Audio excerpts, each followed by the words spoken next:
All right. How we doing? How we doing? Super sorry about that. A little power flicker. Is it not working now or what?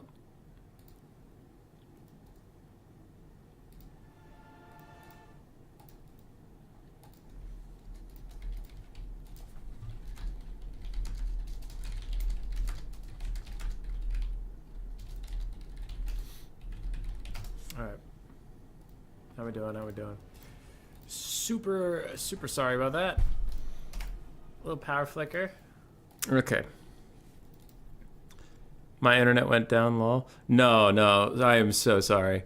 The power flickered because as much as I would like to say it was a random event, it could happen at any time. I don't mean the power to my house flickered. I kicked the switch beneath my desk, so I turned the computer off. I am super sorry about that. It was funny because I was just about to say, we have 50 people here, which is more than we usually have at the NA nighttime. So if you're hanging around and you like the content, you should probably subscribe so you can see when we go live again. And then I fucking cut it. So that... God damn it. Oh, God. You're so stupid. Anyway, we're back. I told the players to wait for us. You didn't miss a game.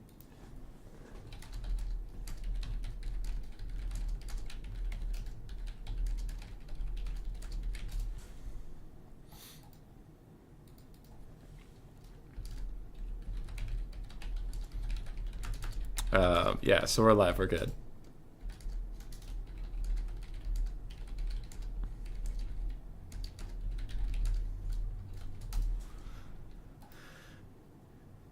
All right, we're back. It was a ghost. Welcome back, brother. Welcome back. I am so sorry, and I am cringing inwardly really hard because we actually were doing great on viewership, and then I fucking kicked the switch. I am so stupid.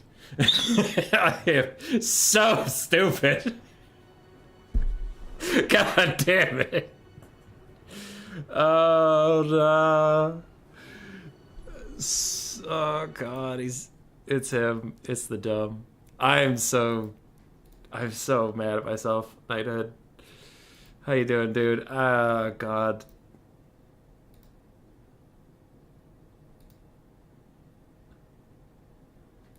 Yeah, hold on.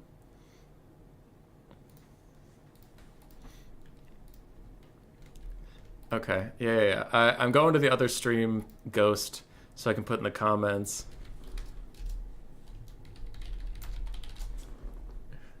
There. I put a comment on the first one in case anybody is still refreshing that page with the link to this one. That's so dumb. I'm the dumbest person that's ever lived. Oh my God, he's... Hey, how you doing? Okay. Refocusing, right? Refocusing. Can't dwell on the past. I am not going to kick the power again. I'm not going to kick it. Not gonna. Skaven versus Tzeentch. I really do like this matchup for Skaven. I think it is fine. It's not unwinnable for Tzeentch, but I do like it for Skaven. We have Clan Rats with shields, Clan Rats, Skaven slaves, spread out in a box formation. 4 Rat Ogres for some of that nice high mass blocking, and Tzeentch is not very good at clearing out the Rat Ogres. They don't have a ton of tools to deal with it. Pink and Blue Horrors will do all right, but it's not like they have Hell Striders or Centigores that really just live to charge Rat Ogres and kill them off. Couple Night Runners and Gutter Runners to dissuade Flyers from hanging around too close. 1 Poisonwind Globe, Greyseer of Ruin with the Dreaded 13th, Howling, Warp Gale, and Warp Lightning. And 2 Warp Giselles, one of which is the Nanny Boo Sharpshooters. It's a pretty solid build. Generally, as a Skaven, you just want to outshoot Tzeentch. You're not super scared of their mobility. So the 2 options they have is Shoot at You, which if you dedicate yourself to shooting, you can outshoot Tzeentch, or Infantry Rush You, which, again, a lot of your shooting takes out their infantry. So for the Skaven, it's pretty obvious how you want to play against them. For Tzeentch, we have Chaos Warriors and Forsaken Rush, 1 Screamer and a Chaos Sorcerer Lord of Tzeentch with just the Chaos Spawn. summon, so not actually any magic. And then we have a Cultist with Burning Head, Fireball. And then his Gate of Tzeentch, pink horror summon. Okay. Bunch of pink and blue horrors, so a big firing line, and some Marauder Spears of Tzeentch. So a bit of a hybrid infantry and ranged infantry rush here from Tzeentch. I don't hate it. I don't hate it. I was talking to Mr. Teufel, actually, pretty recently. The Cult of Tzeentch has a special item that this one didn't bring, but he has, like, Wurzeg's Bonewood Staff. It's, like, plus melee attack and plus leadership, I think, or something, for every spell the Cultist casts. Now, we're not seeing that here, and originally I was kind of sad not to see it, but thinking about it, I mean, it's Skaven. Their melee stats aren't that incredible, so I guess giving yourself buffs versus them isn't that important. Screamers flying in. They are just going to try and tie up the Poisoned Globes, but they do get Howling Warp Guilds, so they're not even going to accomplish that, as it looks like Gutter Runners, Night Runners, and Globes are going to just finish them off in the sky. But the Pink Horrors are now within range. They're shooting at Skaven Slaves, and Skaven Slaves will not last very long versus Forsaken in the first place, so getting shot by Pink Horrors will only make them route faster.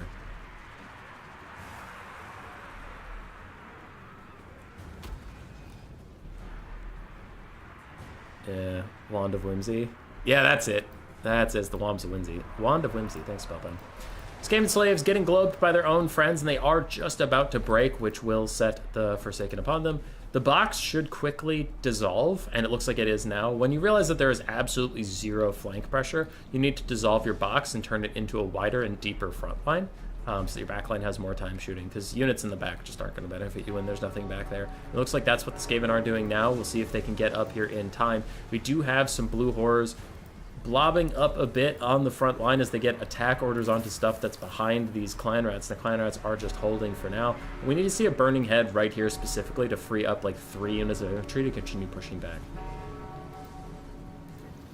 Gracier actually taking a lot of damage from the Chaos Sorcerer Lord of Tzeentch, who's following him around, and the Pink Horrors spam, and we're getting a Chaos Spawn summon right in the middle of this formation. So far, the Tzeentch player, after a couple infantry are getting blobbed up, that is for sure a mistake. Not going to pretend it isn't. The rest of this is going okay. Busted through the front line pretty quickly, throwing out a Burning Head that'll immediately decimate these clan rats, and with Chaos Spawn sitting right in front of them, they'll just rout straight off the bat. That's actually pretty good. They can run in the back line. These Chaos Spawn 100% need to shut down the Nightbow Sharpshooters.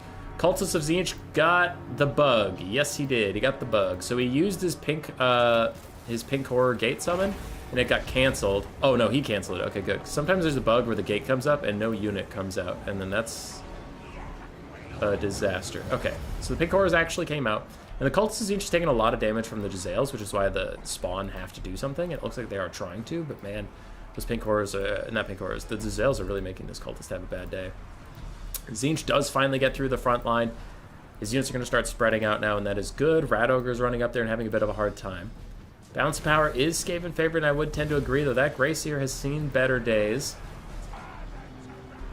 And the Skaven balance power is heavily held up by their ammunition, so we'll have to see if they can actually use that ammunition, or if it's all going to fall apart rather swiftly for them, as the Chaos Warriors keep sprinting forward. Just got to stay on the move, just got to keep moving, and more pink horrors are moving over to snipe the Gracier. This is very, very risky from Tzeentch.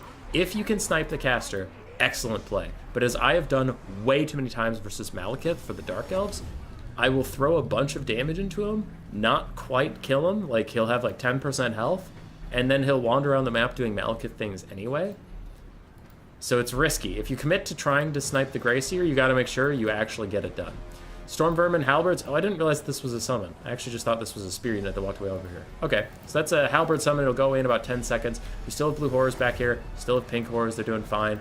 I would like for these blue horrors that have full ammunition to back up like a couple paces and then unload at the Gracier at point blank range. That could be really, really brutal. But it looks like for now they are just stuck being a little bit of a melee unit piling on top of Chaos Warriors. So a couple mistakes of infantry placement from Tzeentch, but overall, things are going okay. Like, they're pushing into the back line, keeping these Jezzails under threat. These Chaos Warriors need new attack orders onto the Jezzails, not chasing these routing clan rats, but still, you are penetrating the back line, you are putting the Skaven under pressure. Spears probably, I don't know who they're trying to attack, but it better be either these Jezzails or these Globes. Another Fireball hits a bunch of clan rats, but a Scorch from the Gracier is going to try and clear some horrors, but man, he has seen better days. Chaos Sorcerer Lord is chilling. Cultist is routing, though, and if the Cultist actually gets sniped, that is all of your magic. The Sorcerer Lord didn't bring any spells, so he's not really a good caster. Big Bolt of Change. Does a lot of damage. Okay. Cool. Cool. Rat Ogre's charging the back line. That Storm Vermin Halberd summon did fade away, and Pink Horrors still alive. A lot of ammo. If they can get bailed out from these Rat Ogres, that would be beneficial. Blue Horrors getting their Chaos Sorcerer Lord out of trouble, but now there are Rat Ogres, which they will also shoot at. Rat Ogres don't have the most health, so Blue Horrors will actually do pretty okay damage. Clan Vulcan Tail Slashers pulled up to stop the Chaos Warriors, but the Jezzails have been put on the back foot for a little while now. They're using ammo to clear out the globes, and the Greyseer is escaping. As we talked about, he is alive. So that means that all that pink horror fire that went into him and not Rat Ogres or something is unfortunately not going to come to pass. You know, he doesn't need a lot of health. He just needs to be alive and cast spells. That is it. Cultist, negative 27 leadership. Don't know if he'll come back or not. We'll see.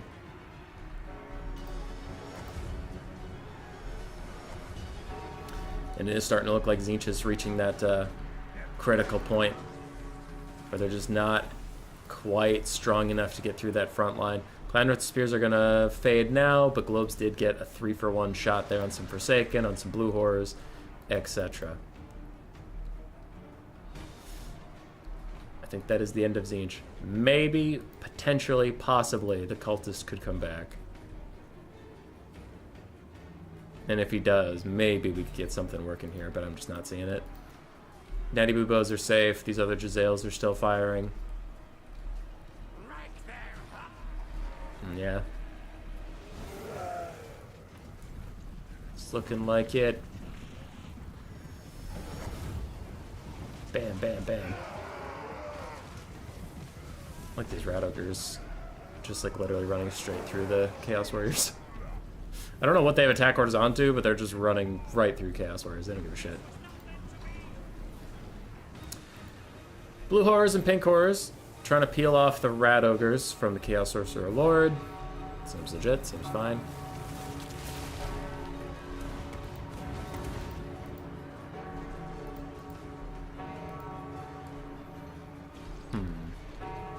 Yeah. It's looking over. Army losses is even about to hit for Tzeentch. Cultist ain't coming back. At this point, he's now just getting run off the map by Night Runners. And that is it. GG.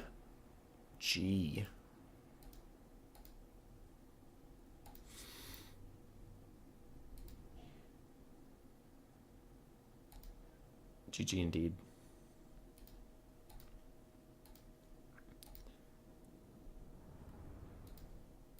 Greyseer, 1,300 value. Jezzails, 1,500, 1,200.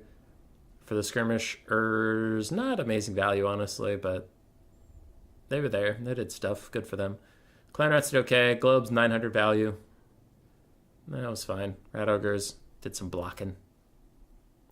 Did some stabbing.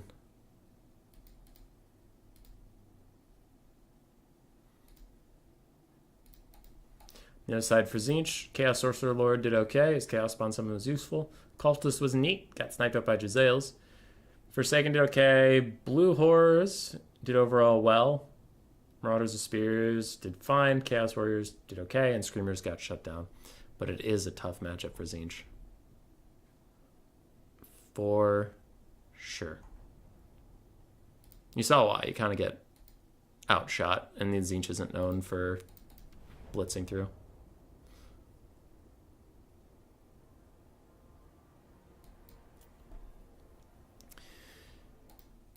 All right. How are we at with Booge and Hard Russ?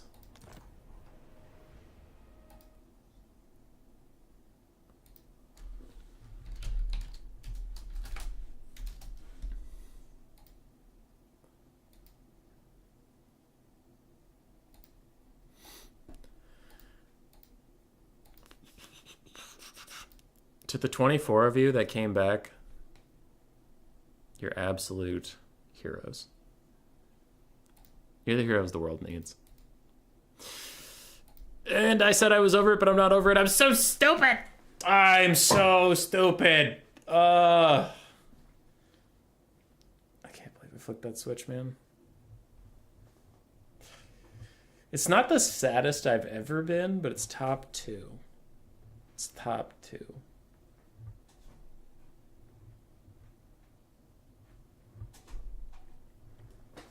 Tobias?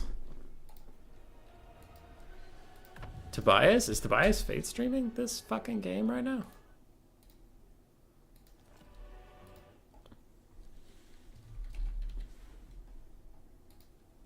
Oh my god.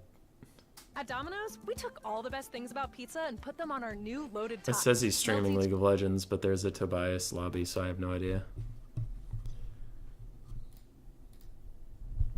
Hardress Warrior did advance. We have John FB versus Hardress Warrior at the end. I predicted John, right? I predicted him to win it all. Is that true? I feel like I did. Maybe. So we have this best of 3. And there's a best of 3 that I'm scared to click over to that tab in case they reported their results. But there is the Raced Saber's Regnum best of 3 for the upper tier tournament that ended up only having 2 players tonight. So there's 2 best of 3s left. This one will be live. The other one will be replays. All right? All right.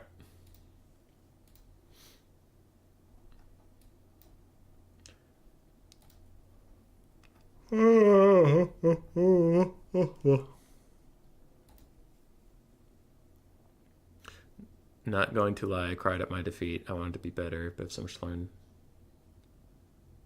But at Domino's. Yeah. It was a well-timed ad. Alright, I'll see if John or Hardress is hosting.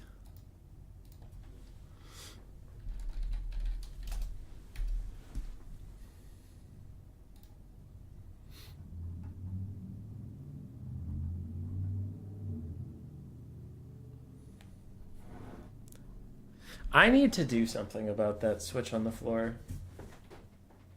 I need to put like a footstool above it or something so that my foot gets blocked. But then how do I turn it off at night? I don't know.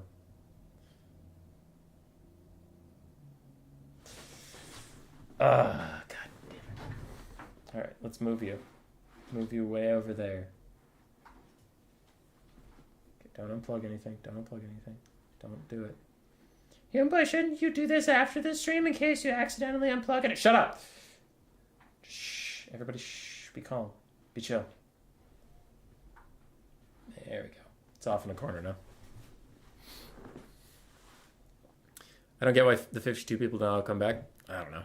Some people are casuals. Some people might have just taken it as a sign to go to bed. Because you lost. Aaron, you did this to me!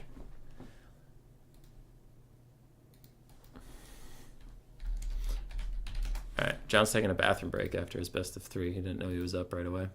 That's fair. It's understandable. Can you tape it to the top of the desk? I'm going to write that down. That right there is a smart thing that a smart person just said to me. Hold on. Tape power strip to top of desk. 'Cause that would be smart. Now I couldn't put it right in front of me because my knees would hit it for sure. But I could put it towards the back. Yeah. That's smart. Because look at this. Look at this. We're waiting on John FB anyway, so give me a second. What up? It's your boy. It's your sick boy. So look at this. Look at this. Look at this. Look at that. So there's the machine that's doing all the work. This is where my tootsies go. And down there, that button is the button we accidentally kicked. It's the little eye of Sauron that ended the whole stream. So, yeah, that's kind of a mess. Down there. There's you guys. There's my Hollow Knight poster. My Quake poster. My Mass Effect poster that is held up to the wall expertly. Expertly held up to the wall. And a calendar. And some board games. And Diana. Diana. Yeah. If you love League of Legends, or if you don't, you gotta admit they have some sick fucking wallpapers. I have like 1,000 wallpapers that my background just rotates through. Any picture I think is cool, I save to that folder. So there's a bunch of Skaven ones and Warhammer ones, but man, League of Legends is a ton of cool wallpapers.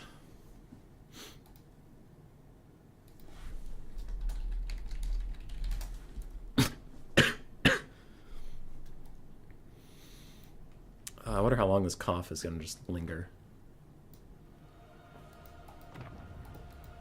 All right. John FB hosted for us. Oh, shit. Did I join as a player? I think I did. Am I just a disaster? I'm a disaster. How do you guys put up with me?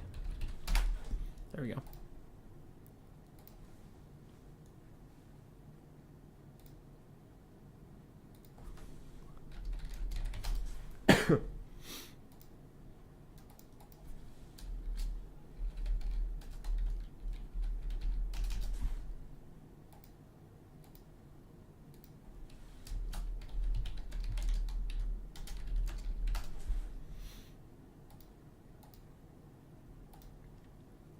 Okay. John FB. 0. Hard Rust Warrior.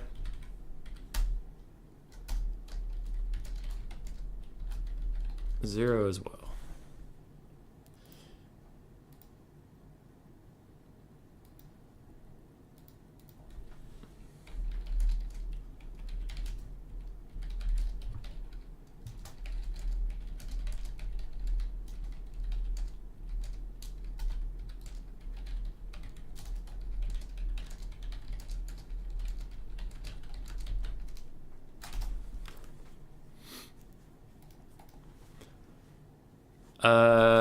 Looking for the host. There we go. Watching this in bed is not going to bed. You are cheating, sir. Victor, it's 1:48 I'm here, so you're at bed. Oh. Holy shit. Okay, chat popped off while I wasn't looking. Whoa. What do you think of the big monster we saw in the Dwarfs trailer? That thing looks super cool. The Chaos Dwarfs trailer looked amazing. No complaints. It looked amazing. You're a loyal elven citizen of the Vermin Dungeons. Thanks, Nighthead. We're always happy to have you. The multiplayer was more popular. You had heaps of views and subs. Most total Warhammer multiplayer YouTubers have given up or barely casting any games. Dean Shepard, it's about persistence. All right? Someday we will get there. We'll get the most views of anybody ever. And they will all bow before our omnipotence. But until then, we're doing our best. Hey, Ronan. How you doing, buddy? Love Ronan. Ronan showed up, played on one of my streams, played some great games, had some fun builds. He had, if I'm remembering correctly, he had this absolutely insane, I think it was Wood Elves versus Cathay, I think, but I'm not sure. It came down to the absolute wire. It was a great game. I'm like, man, Ronan, you're a cool dude. And he goes, something along the lines of like, this game's buggy and sucks and CA doesn't care about it. I hate this game now. I'm never playing again. And I'm like, Ronan, no! I'm paraphrasing, but he was basically, if I remember correctly, he was taking a break from the game until either the community came back or like DLC or something.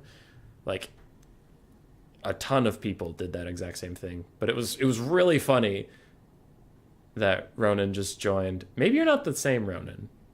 You might be XMT Ronan, who's different than I'm thinking of. I'm thinking of, like, I think it's LN Ronan, because he's Italian. But whatever. This guy just joins, has, like, one of the most banger fucking games I've ever seen in my life, drops the mic and says, peace, I'm out, and walks away from the community. And I'm like, dude, get back here! Play more goddamn games!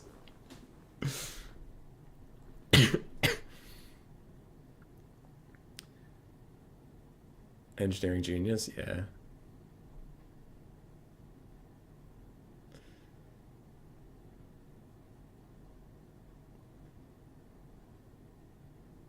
Played since beta. Nice. Oh, League of Legends. Yeah. Okay. Sorry. There was a delay on when I caught up with that chat, so I'm like, played once since beta. Rack your mind. What were you talking about? John will have to win. Usually he kicks me out in round one. When's the thing? So go John. He's also just a nice guy. Yes, Cathay. Hey, I'm thinking of the right guy! Yeah, nice. Welcome back. And he's the XMT one. Okay, I'm thinking of the right guy. Yeah, yeah. I'm not, like, I see a lot of names, so I usually remember facts slightly incorrectly, but I remember the gist. That was hilarious. Working nights while scribbling down notes, down build notes in between. The VOD will always be there for you. You can always go back to the VOD. Yeah. Papa Palpatine's, he's putting a few more replays in my replay folder. That's always good. It's always fun to see him. Papa Palpatine's a... He's one of those guys, kind of like Falcon, kind of like Flying Taco, where like he has what he wants to play, and he will do his best to make it good rather than play what is currently good. And those are always fun to watch, right? Like I think Falcon in his prime versus Voidlaws in his prime, I think Voidlaws would win it. But I think that's because Void is more practiced on the good shit. Because Void, when he plays, I don't want to say meta slave because that sounds like an insult, but it's just like Void is very good at looking at what is currently good in the game, grinding it out, practicing it, learning it, and perfecting it. It's what he does, and he does it amazingly well. And Falcon was just like really, really good at the video game and could kind of make anything work. Now he couldn't troll, but he could make stuff that's not optimal look good because he's just that good. But I think when you have two players that are at that really, really high skill level, I think Falcon's fuck-aroundery would hurt him more than help him. And then if he did get serious and tried to play the meta, well, then you're playing someone who's about your skill level, but he's played the meta 1,000 games in a row, and you've played the meta maybe 100 games in your last 1,000. So I feel like either way, either if Falcon did his off-meta stuff, he would lose to Void's meta stuff, or if he did the meta stuff, Void would just be better at it. So, yeah. Alfredino Void would be really good to watch still. Arkin / Evenstar, whatever you want to call him. Void. Any of those top tier players. The meta gets pretty sweaty. And then it gets boring to watch. But when you watch like really top tier players, it's just, it's different, but you can't explain how it's different. It just is. It just is. One way I was talking to, I think, Lenorm about watching Void play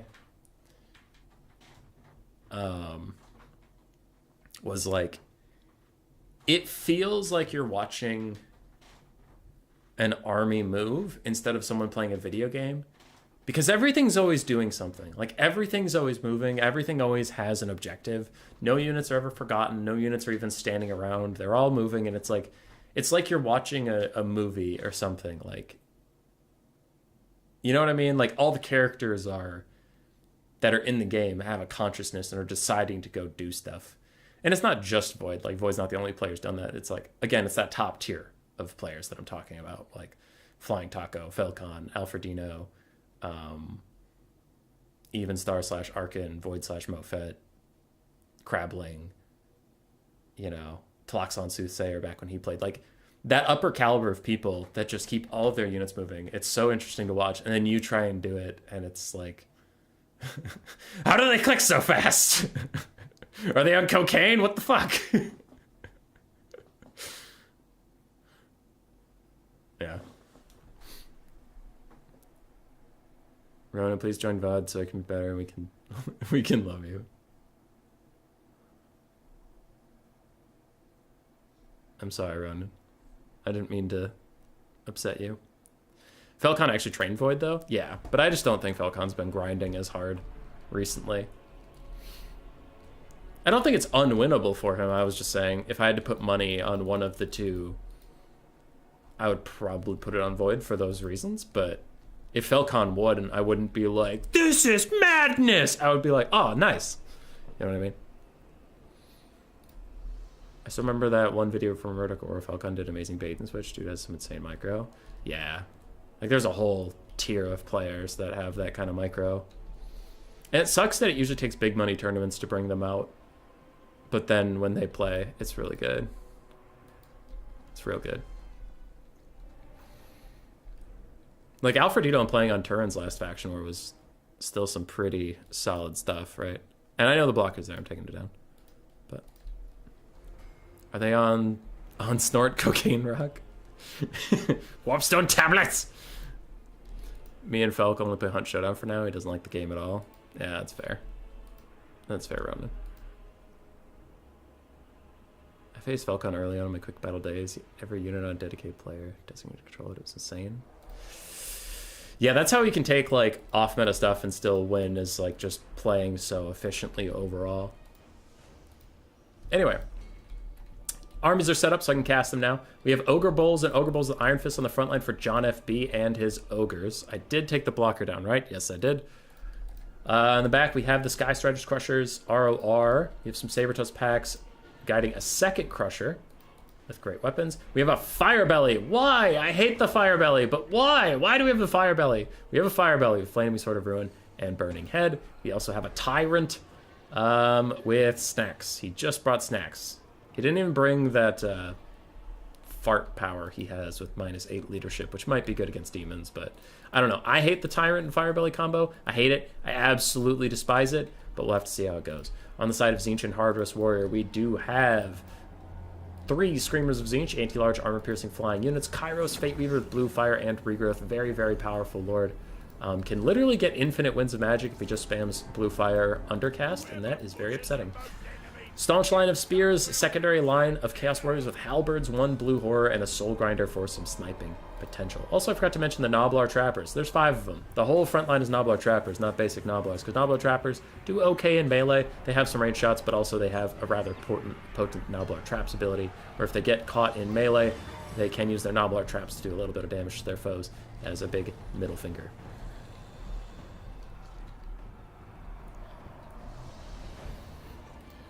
Alright. Front lines have collided.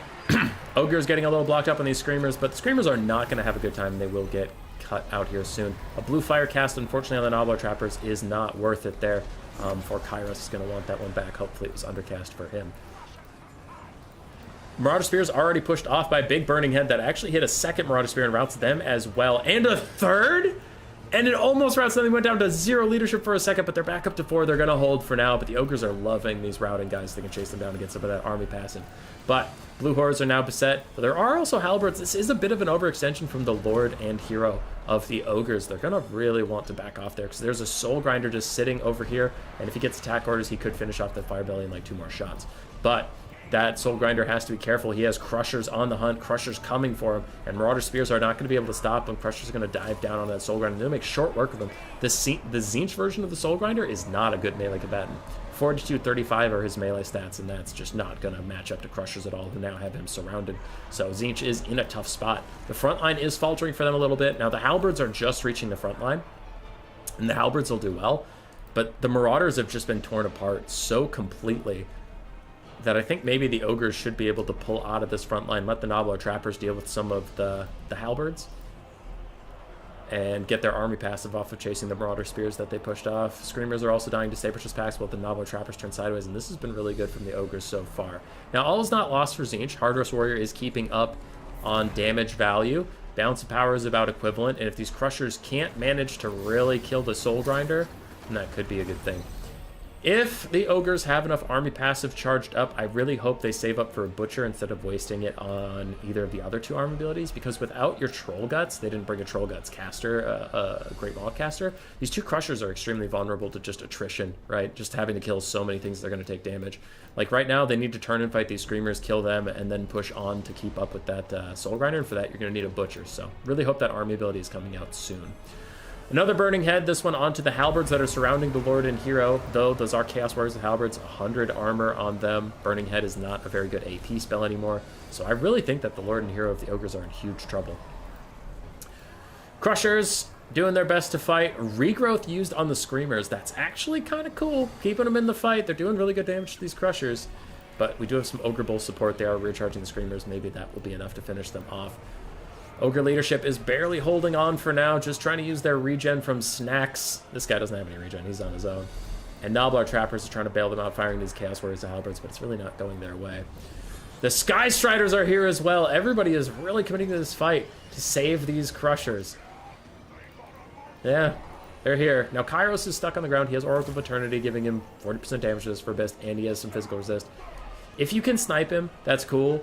Usually, oh god, he used Dismember. Why? Save for Butcher, please. But whatever. He really wants to snipe Kairos. If he can fully get him, that's fine. But if Kairos slips away with some bird model interactions, then if he gets back into the sky, that is going to be wasted potential where you could have saved up for Butcher onto the Crushers, and you could have also sniped out the Soul Grinders. But things are looking good for the Ogre still. Damage value is very, very equal, but I am just extremely concerned for Tzeentch overall. I don't think they really have what it takes to kill these Crushers.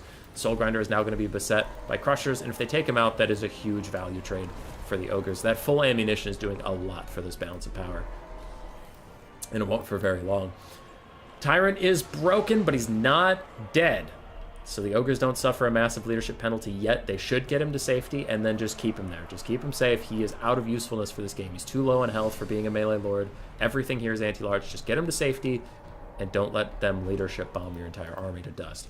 Soul Grinder down to half HP. Crushers still holding on, still fighting him. Sabertooth Packs chasing a Shattered Spear. Their Rampage will wear off as soon as that Shatter unit is dead, but until that moment, they are just going to infinitely chase no matter what you do. Another blue fire is coming in for the Tyrant. A lot of it is hitting him. Some is going to hit that tree branch. Maybe. Oh, they all went past the tree branch. Oh, no! Pretty good damage. He still might rally in the distance, but with that low of health, it's actually scary that he might not come back at all. Soul Grinder is still getting chased down. The Crushers have nothing better to do. Now, I don't think both Crushers need to be doing this, but it's fine. They don't have a whole lot else they need to be doing. All the balance power is locked up in Kairos and that Soul Grinder. These Halberds are almost dead. They're almost a non-factor. Unless Kairos throws a regrowth at them, they're not really going to matter. Soul Grinder is now starting to crumble. That demonic instability, it hurts. It hurts a lot. And once you start crumbling, it is impossible to stop. Not literally impossible, but like it feels like it is. With the Soul Grinder dying, bounce power comes back towards the middle. That Tyrant is toast. Kairos is on his ass. And then all their trappers pushing off the Chaos Warriors with halberds. Good stuff from these little guys. Better than you would expect out of things that aren't even good enough to be called goblins, but the ogres apparently trained them well. And with that, it's just Kairos. The balance of power loves this big chicken, but it loves him way too much, and it always overvalues him. So if Tzeentch has a full health Kairos and the balance of power is looking like that, you know how bad it really is for them. What do you think counters ogres the hardest in land battles? I still think Slaanesh. I still think Slaanesh.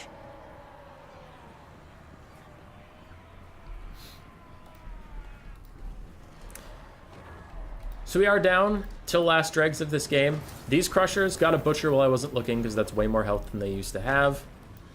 Kairos is doing his best here, but there's just not enough for him. Like, Ogres are going to chase off these Chaos Warriors with the Halberd. Some of them are even shattering. And he is throwing a tier 3 army ability onto the Crushers. Thankfully for the Crushers, they do have big models. That's true, but they don't take up a lot of this circle. They're very spread out. So while they take some damage, they should be able to walk out of here. The net is off now, and they won't take that much damage. That being said, the net's worn off, and they haven't gotten orders to leave yet, and that is leaving them significantly exposed.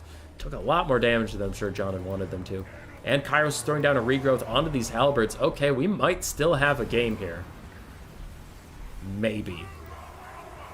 Because Kairos causes terror. All these guys are lower leadership because their lord is dead, yada yada. And we have a regrowthing halberds. Is it overcast? No. Okay. That is a significant difference. An overcast regrowth would be terrifying. Crusher's diving back in, trying to punish Kairos. He only has 20 melee defense, and they have 47 melee attack plus 30 bonus versus large, so they have 77. And if these other Crushers come in from the other side, that actually might pen him in. Bird models being broken or no. This bitch with his fucking Oracle of Eternity. Alright, 64 weapon resist, physical resist plus ward save. So 64 resist versus the damage coming in on him right now. Kairos is being a little biscuit, but it doesn't last forever. Slaanesh counters everything. Yeah, in land battles they're not as oppressive. Domination, I've heard that Slaanesh is super, super strong. Land battles, they're like A tier. They definitely are strong. They're not to be ignored, but they're not as oppressive. Kairos is back in the air. That's okay. Like, you can just cycle charge these Chaos Warriors with halberds. Knock them out. Another Gaze of Fate. I thought there was only 3 uses of that. I feel like you've used it a million times. All right, he's out now. That was the last use of it. He nets them into the halberds, but it's not going to be enough. The halberds actually do break, leaving just Kairos as the only combatant left for Tzeentch. And he's not that good. But look at, you know what I'm talking about, though. Look at that balance of power. It's like 50-50 when literally the only thing left on the map for Tzeentch is Kairos. And it's like, yeah, he could beat the Sky Striders. Yeah, he could beat these Crushers. Yeah, he could beat all of these Ogres coming back. He's got it. It's upsetting how much balance of power Kairos has. This could be a mistake. Ogres opting back into the fight that the Crushers can 100% do on their own, letting these halberds get away. Now, we do have attack orders from these units, but I wouldn't trust these units. They're kind of waddling super slowly. If these halberds come back, that's going to be a bunch of unnecessary damage you don't need to take. Thankfully, it looks like some Nobbler Trappers actually have ammunition, so they can fire at them, keep them running, but yeah, if those halberds come back, it could be a pretty big mistake. Because they could feasibly route, those halberds could route all 5 of these units, and then you'd have to dedicate Crushers dealing with it. Oh, big tier 3 Tzeentch army ability again. Crushers trying to dodge it this time. We saw how much damage it did the first time. It looks like the Crushers are getting caught up on themselves. A big Butcher did heal up the Sky Striders while we were talking about the halberds over there, so that is nice, but that is a huge army ability from Tzeentch. Routed off 2 Nobblars, maybe a third, not quite. Did some more damage to the Crushers, and the Crushers aren't feeling it, Mr. Krabs. Sabertooth's back, killing the last of these Chaos Warriors. I wish, while you're spectating, there was a way to see the army abilities. Like, see how much the Ogres have charged up, or Tzeentch, etc.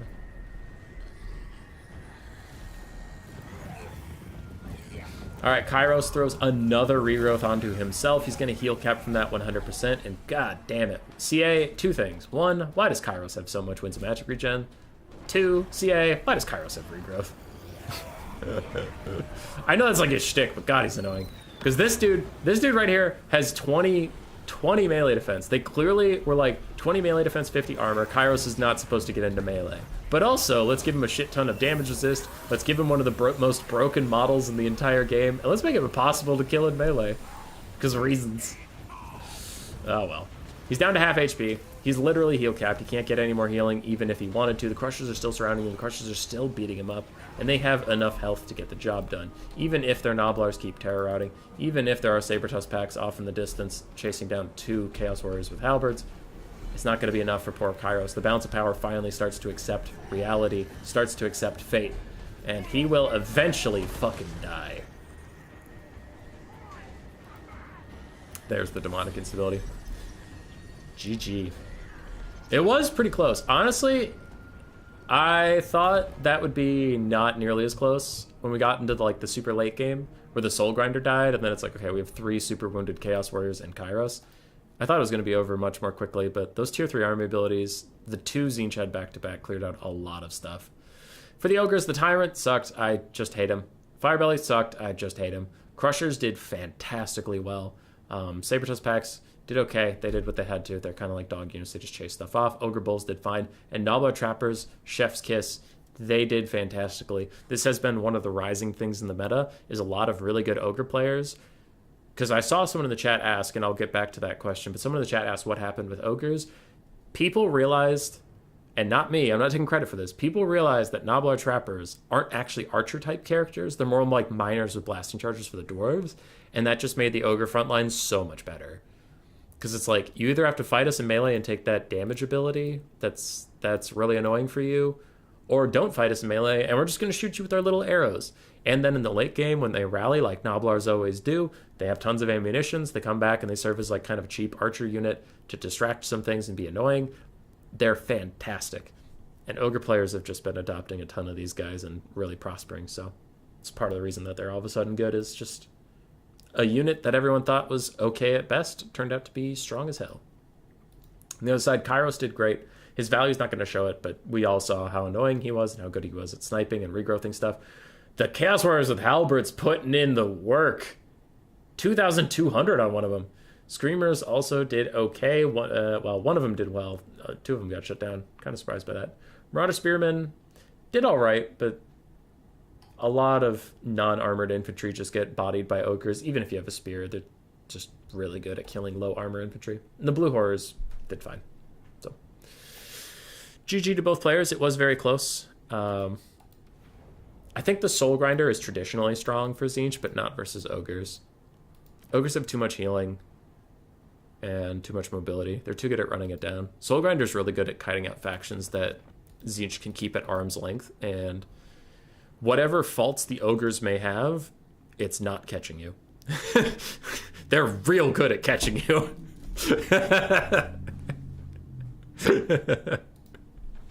They are fast as hell.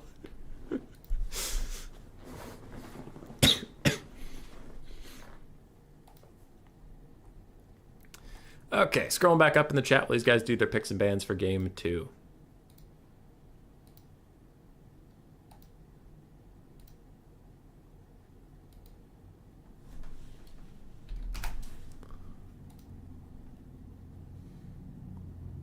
Okay, so you guys are talking about Hunt. Nice. Hey, Fat Kid Recess, how you doing? We caught some of your games. It was a joy.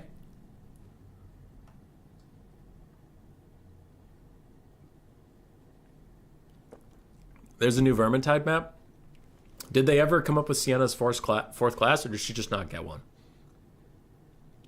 So, Seb, I don't know about turns tournaments. I don't watch too much content because I create content.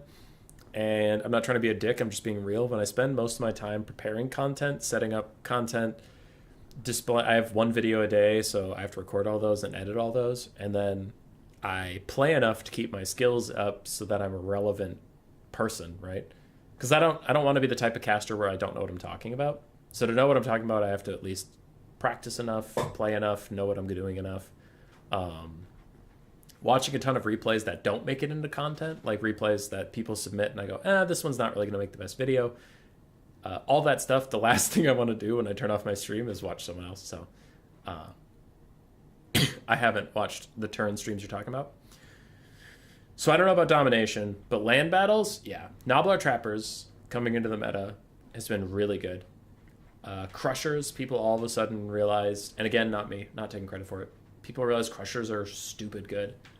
And yeah.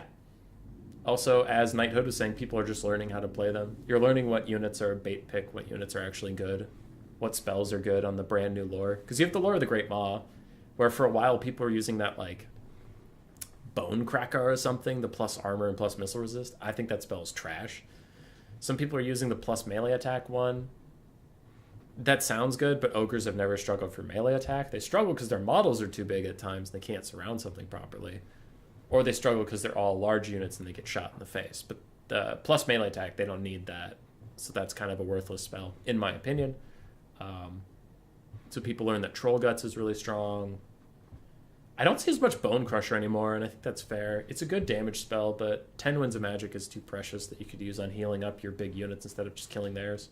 Because again, it's just like Bone Crusher is that it's the big iron fist that pops up and goes down.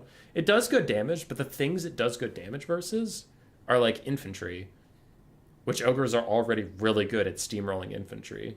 So, yeah, I think people have just learned how to play the ogres and really made them more efficient. So that's been good. But yeah, ogres are solid. If I did my tier list again, I would actually put them in B or A tier rather than where I put them. I think I put them in D.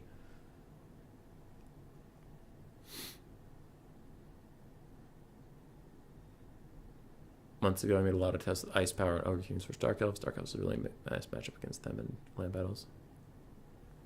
I thought that, and then Ronan ODM had some really good builds. And I recently played some Ogres versus Dark Elves, and it felt okay. So I'd be curious what XMT has come up with to make it feel good for the Dark Elves. You're mentioning Shades, and I've never used Shades versus Ogres, so that's already a new thing. Used Bolt Throwers initially, but then came sometimes too tough to defend them in mass. Will's new experience comes out. Trapper meta. Nobblers are the new Goblin Archers. This guy is not dying to the best anti-large stuff on the planet. Yeah, Kairos is silly. Chungus Kingdoms. Passive needs to play versus Siege, Soul Grinders. I know the blocker's up. They're setting up their armies and I'm still getting caught up on chat. Is this Attorney or something? Yes, this is Attorney. What's the best unit to Chevron in a land battle? I heard it was worth upgrading some of the Brett Cav. No. I actually don't know. There was a weird time where people were triple gold chevroning Jade Warriors. People were triple gold chevroning Armored Kossars. There were people triple gold chevroning Noblars. And then like that all of a sudden stopped. And I don't know why. But it used to be rank 9 Noblars were kind of insane.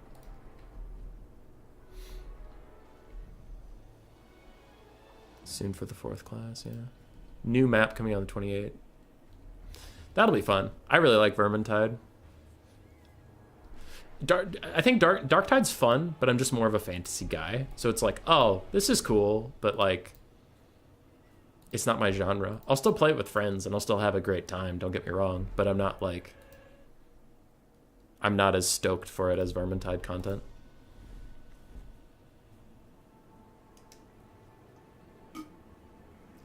Coops? Yeah. You would never do that to me. Never. Triple gold chevron Empire halberds is corn. Yeah, gold chevron halberds are actually the shit. Back in Warhammer 2, gold chevron halberds members beat Chaos Warriors. Yeah, that was so great. We shall demonstrate our reverence. Boojilicious? That would actually be really funny. I would have to look into how to do that. But I love those AI president videos. Okay, we gotta cast the game. We gotta cast the game. Grand Cathay versus Dark Elves. I don't know who to root for in this, so let's just see what happens. 2 Iron Hail Gunners, 1 Crane Gunner, a bunch of Jade Warrior crossbows, all with shields. Cool. The box formation is in full effect for Jade Warriors. 5 Peasant Long Spears, 2 Jade Lancers for a little bit of cavalry pressure, and a Dragonblooded Shugi Lord of Yin with a lot of spells. What the fuck? Talons of Night, Ancestral Warriors, Cloak of Jet, and Storm of Shadows. That is a lot. Okay. For the Dark Elves of Hardress Warrior, we do have Dark Riders surrounding the formation, 2 Cold One Knights, a whole bunch of Bleak Swords, and then Dark Shards with shields, 5 Dark Shards. Really trying to outshoot Cathay, and you might just do it. Normally it's hard to because they're kind of like dwarves. Actually, they're literally like dwarves because Jade Warriors have the same armor to shield profile. But Dark Shards have armor piercing, so maybe you can actually get some serious work done there. We'll have to see. Ancestral Warriors and Storm of Shadows, really cool combo, slowing them down to 18 speed, letting these guys catch up, and then they're going to apply Frostbite, which will lower their speed even further. And damn, that might be a dead Dark Rider. Meanwhile, Bleak Sword's trying to just get through the front line. They're trying to not actually fight the front lines. They have gotten onto a couple of Jade Warrior crossbows. We can see, yeah, down to 8 speed for these Dark Shards. They are crawling, man. 8 speed from the Storm of Shadows and Frostbite. Oh, God. Those poor bastards. Okay, I just wanted to see that because I was like, that speed debuff cannot be ignored. Cavalry getting made mincemeat of by the Jade Lancers.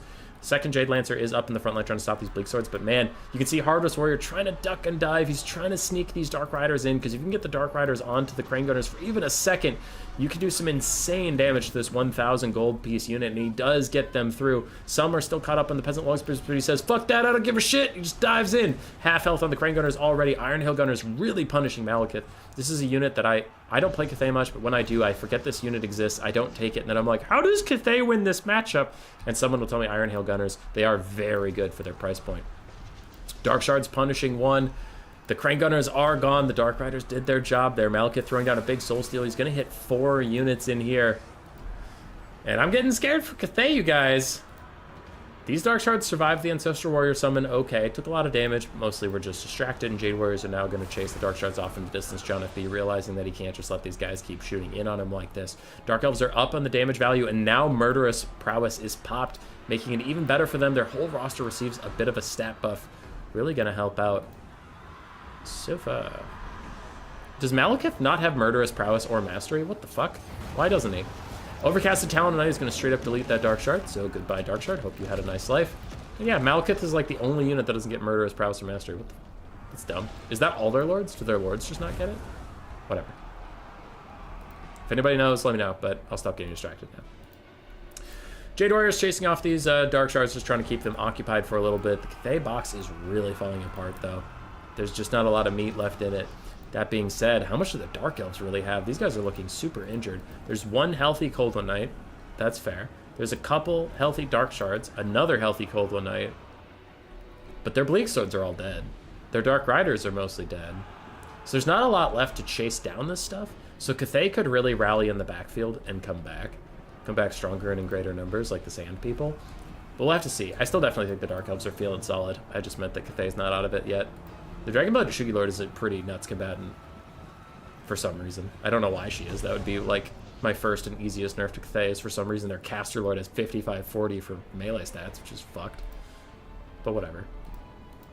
Jade Lancers officially secure the backline. Iron Hail Gunner is going to protect themselves as they push Dark Riders off the map.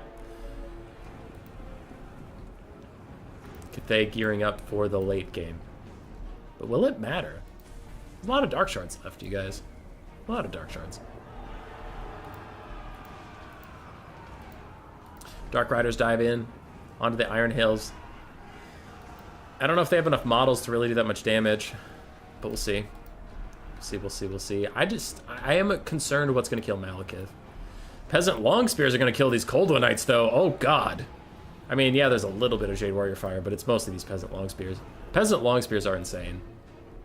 They're probably the best spear unit in the whole game, DPS-wise. And, of course, factoring their cost, right? If you go, yeah, the Blackguard of Nagron will kill stuff faster, cool, but they're also 4 times as expensive. Peasant Long Spears trying to charge down some Cold One Knights. Cold One Knights decide not to fight them and instead let some Bleak Swords and Dark Shards handle it, and those guys are doing a lot of damage, to be fair. Malekith, tons of health left. Could be the nail in the coffin for Cathay. Because it's real cute that you're killing some Cold One Knights and cute that you're shutting down some Dark Shards, but what's actually going to stop this guy from raffle stomping over the rest of your game? I don't know. Big Gaze of Malice, big charge, shuts down all 3 of those units. Terror routes 1, shatters another, routes a 3rd. That was a money moment for our friend Malekith. Iron Hails and Crossbows trying to punish the Cold One Knights, and I think this lady is sitting on another Ancestral Warrior summon that she's probably saving for the late game if she ever has to fight Malekith all alone.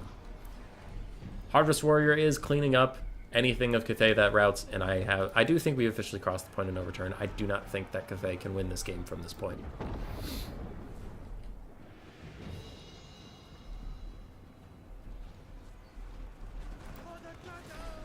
Storm of Shadows trying to slow down these Cold One Knights, get them to take a bunch of damage, and a Towns of Nightcast behind them, but they do charge straight through the Iron Hail Gunners and charge onto the Jade Warriors also, getting a double route and dodging that. But nice job from John FB. That's the little things that you don't always appreciate. He canceled that big expensive spell that was going to miss, and instead he cast Cloak of Jet on himself to save the Winds of Magic. And yeah, it's wasted, like making this lady unspottable when she's literally in melee combat, but he saved himself like 11 Winds of Magic from a spell that was going to miss. So that's just, it's the little things that you miss sometimes. Ancestral Warrior Summon is out. Now, this is a big problem with that spell. It's why I'm personally not a huge fan of the Ancestral Warriors, but some people are. I think it's too easy to avoid. Because right now, these Cold One Knights and Malekith can just fuck off, and this Elite Halberd summon will fade away on its own. And then it was wasted Winds of Magic. Malekith, though, just throwing down a big Soul Stealer. And strangely, Harvest Warrior at first was running away from this Elite Halberd, and now is recommitting to the fight. I think that is a very strange decision. Looks like they're trying to run again now, but now they're running into a Talons of Night. And what looked like it was going to be a really nice dodge to the Ancestral Warriors turns into a bit of a blunder by the Dark Elves. I don't think it's going to matter. I think they are too far ahead, but you did just lose a whole Cold One Knight and some Dark Shards for that. Breath Attack from Malekith targets the wrong part of the Peasants. That's not the player's fault, just saying. It targets some little Peasants, so a bit of a whiff there.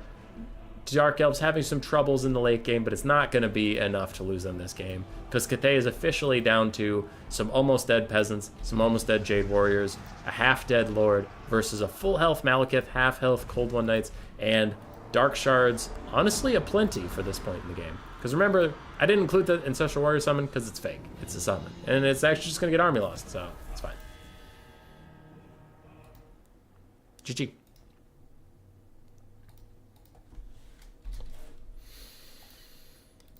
Alrighty. Shugi Lord got 1k value. Jade Warrior Crossbows mixed, but really had a hard time getting their value back. Iron Hail Gunners did okay. Wow, Crane Gunner did a lot worse than I would have assumed. Jade Warriors did fine. They just held forever as they're supposed to. Peasant Long Spears did well, as they usually do, and Jade Lancers did nicely. But Cathay's ranged. Unfortunately, the crossbows and the crane gunners just didn't show up today for some reason. And the Cathay front line was like, where were you, bro? We held forever. So, rest in peace. The other side, Malekith, 1,700 value. Really low for Malekith. I thought he was doing quite well. A little shocking there. Dark Shards, overall, mixed value, but fine. They're 600 apiece, 650 maybe, so they're doing okay. Dark Riders and Cold One Knights, mixed value, but overall fine. And Bleak Swords, mixed value, but overall fine. So the whole Dark Elf build, just everybody pulling just about their weight and getting it over the finish line. GG.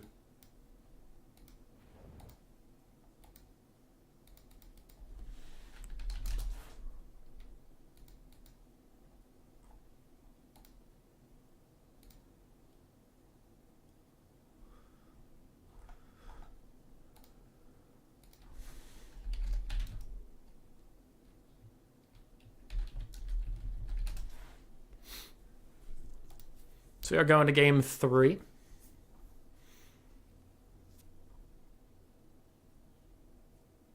Darktide is cool, but there are no Skavens. True. I also think the voice acting of Vermintide is A+ material, and Darktide isn't quite matching that. Because like Saltspire's great, Barden's great, Carillion's great in her own way. She's not the type of character I enjoy, but her voice acting is top notch. Like I don't like your character archetype, so I'm gonna say your voice acting sucks. Like, no, the voice acting's great. Sienna's voice acting is very passionate. I don't like it that much, but she's trying. And Kruber's is pretty standard. Like, it's not bad. It's just not. I'm not gonna like shit my pants over Kruber. He sounds like a guy. But I don't know. Saltspire's perfect, man. Saltspire is perfect. I knew you'd like the Alethanar duel. Coops, that was some of the dumbest shit I've ever had to watch. That was the dumbest fucking thing. So Coops sends me this replay, and I'm like, oh, okay. And he says, cool Alethanar duel. And I'm like, nice. And both High Elf armies are like spear boxes with Alethanar out in front of them.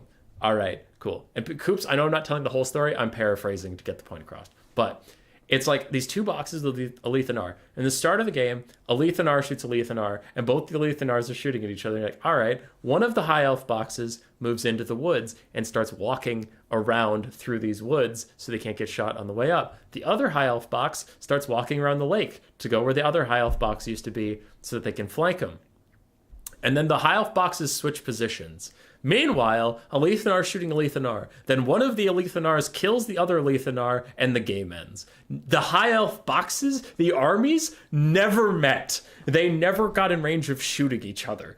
They just switched positions, one of the Alethanars died, and the game ended, and I had to watch that.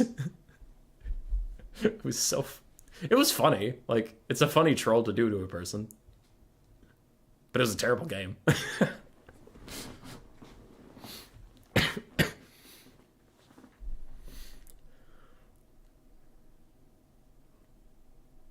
Whew.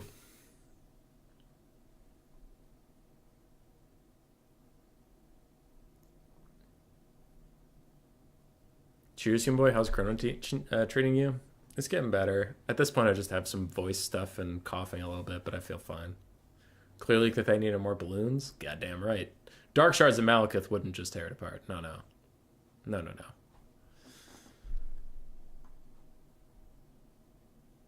Finding crane gunners getting bad, yeah.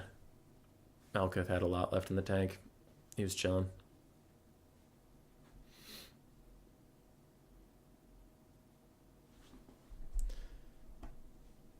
Last game of this one.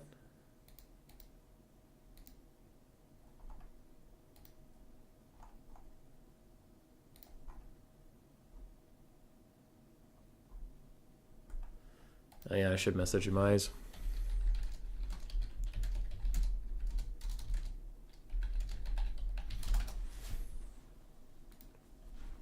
You ever figure out what happened to your carrion? No, I did not. No, I did not. They were just invisible. They were just invisible.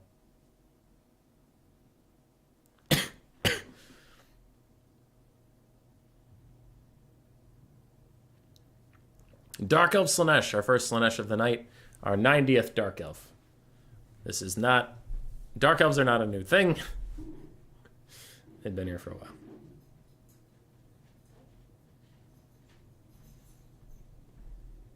I hear Grace skulking about. Being sneaky, as Grace always is. Sneaky, sneaky Grace.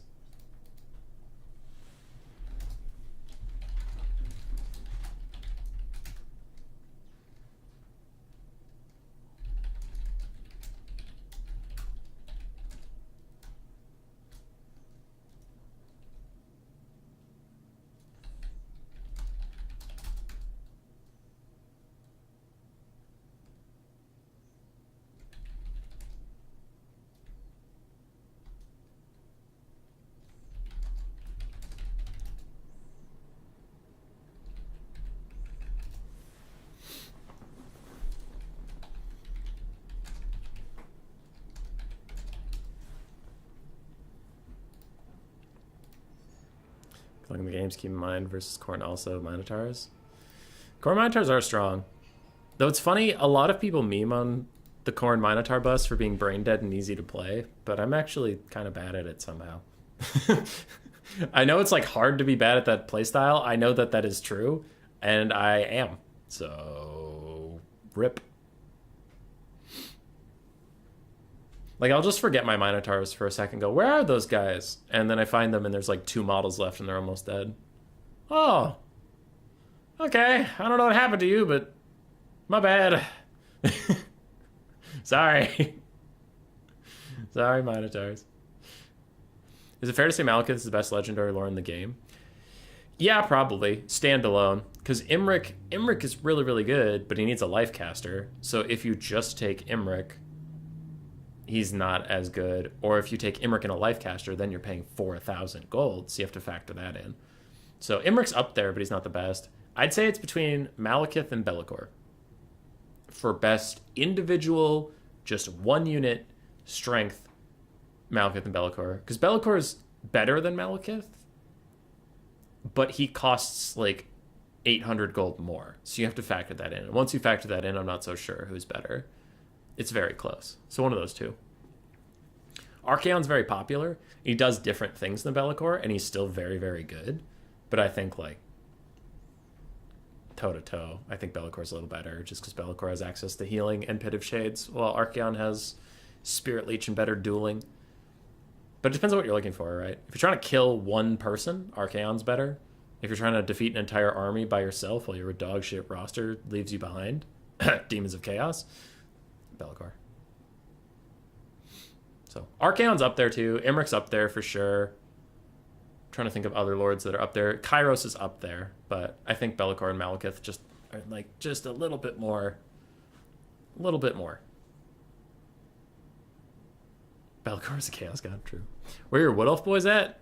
Very few people play them. The Phoenix King plays them, Loopy plays them, but not a ton.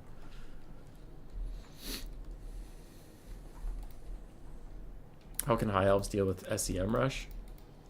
Enough archers, Plague of Rust. Imrik can outduel most SEMs. Now, if you pair up SEMs on him, it can be difficult, but yeah, it's definitely not High Elves' favorite thing, is a lot of SEMs coming their way. They just need to be high armor and healing SEMs to deal with the archers. Because if you have low armor SEMs, they're just going to get pin cushion really, really hard. But that is... I was having a really... I'm saying really a lot. I was having a tough time with Lizardmen into High Elves. I was having a really tough time with that. And God, I said it again! ODM's Loopy was talking to me, and he had a build he liked. And he showed me, and it was all these dinosaurs, like single entity dinosaurs and Mazda Mundi and that kind of thing. And I didn't think it was going to work, but he showed me a couple replays of it actually doing nicely, and it was just mostly that Mazda Mundi took a lot of arrows and didn't die. So, yeah. Like, Lizardmen can pull off that SEM style. It's not a guaranteed thing, I'm just saying that their SEMs are pretty strong versus High Elves. For show, for show.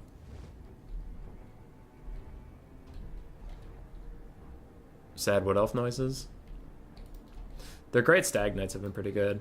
Phoenix King has a fun build where he has like 2 or 3 or 4 Deepwood Scouts, and then usually 2 Great Stag Knights and the Wild Hunters of Kurnos. It's mostly a mobile build. All right, Dark Elves, we have a box.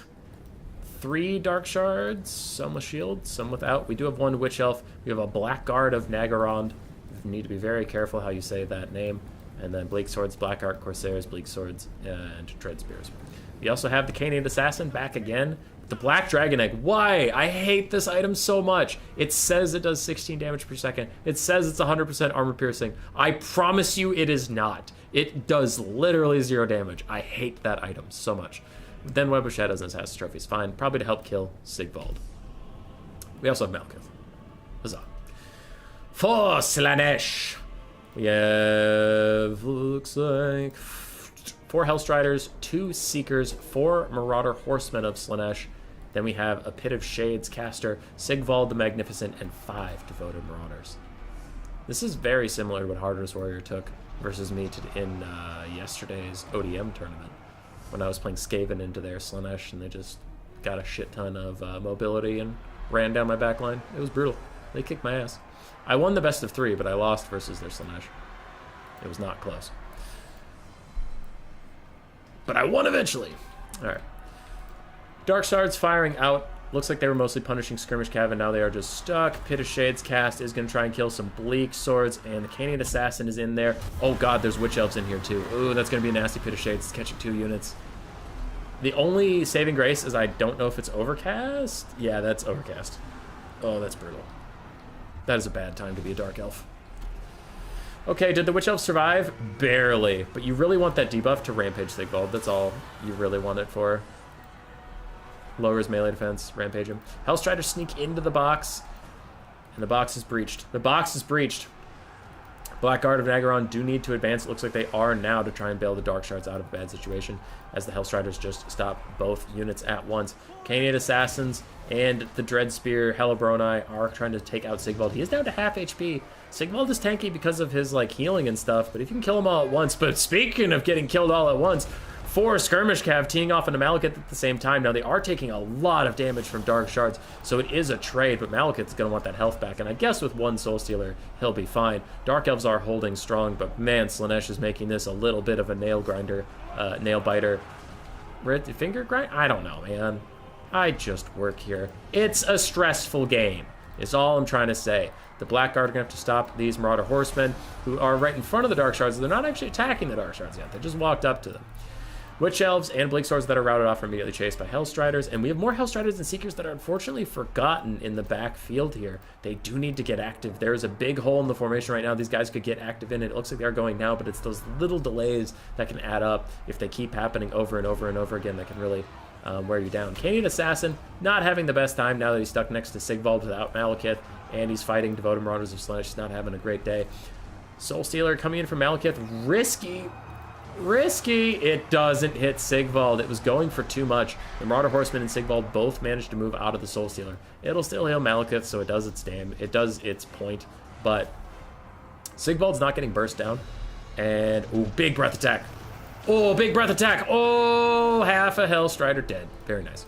Anyway, Sigvald is getting to live his best life. He is getting to regen up. He was getting bursted out initially, but the burst didn't complete, and he will get back to full health here any second now. Balance of power is about and even slightly Dark Elf favored, but the damage value is actually slightly Slanesh favored, as Black Ark Corsairs and the Hellebroni are now going to fight these Marauder Horsemen who are just plowing straight into them. Malekith is trying to push Seekers, trying to push Hellstriders back, and a big Pit of Shades is trying to land on the Blackguard. They do try to walk away, but I think that is Overcast as well. It looks like it's doing Overcast damage. Now, most of the Blackguard models did actually make it out, but still, damage is damage. You take that. Marauder Horsemen getting pushed off. Dark Shards are going to rally out in the desert, but when you're outside your box, that does leave you open to all these Seekers, to all these Hellstriders that are out and about. Malekith and his Canaan Assassin, though, are teaming up on this little Chaos Sorcerer that could. And this guy, he does not have the healing, where if he casts stuff every so often, he'll get healing.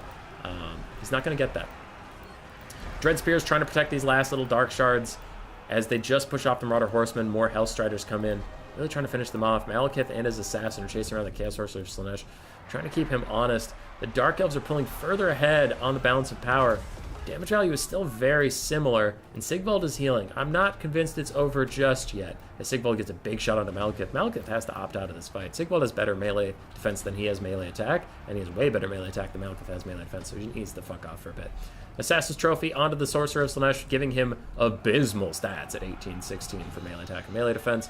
Canadian Assassin having trouble catching because he's on a horse, but it looks like some micro mistakes. He occasionally gets a little lost in sauce, but that is going to be a big pit of shades. Can John dodge it? Looks like the Hellbroni got slightly delayed orders. Blackguard got orders right away to dodge, so it is still going to be a good pit of shades. Malekith tries to catch out the Sorcerer of Slaanesh. He misses the first strike, and now he's chucking out a Soul Stealer to just dissuade these guys that are attacking him and get a little more poke damage onto that Sorcerer. Sigvald is putting on his one-man army performance. He is trying to kill everything as more Hellstriders lurk on the sides, but these Seekers are a demonic unit. If they get low enough on leadership, which it looks like they are cruising towards, they will start that demonic instability crumbling, and they will get taken right off the map. Sorcerer of Shadows is pushed away. Sigvald is very healthy. That's something we cannot forget. We always have to be cautious of. Black Dragon Egg goes out. Black Dragon Egg does nothing. Goodbye, Black Dragon Egg.